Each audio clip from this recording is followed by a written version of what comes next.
দিদি কেমন লেগেছে? ভালো লেগেছে। নাইজেলের প্রযোজনা দেখার ইচ্ছা খুবই ছিল। সে রাজস্থানী ফোক নিয়ে যে কাজটা উনি করেছেন খুব ভালো লেগেছে। একটা অন্যরকম আঙ্গিকে করেছেন, মনে থাকবে। হয়েছে সবাইটাই খুবই ভালো। দিদি আপনার কেমন লাগলো? অসাধারণ অসাধারণ, খুব ভালো খুব ভালো। দারুণ হয়েছে, দারুণ, এক্সিলেন্ট।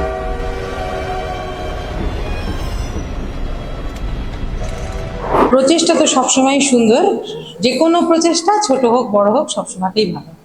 সেই হিসাবে এটা একটা অফবিট প্রোডাকশন হিসাবে ভালো লাগলো।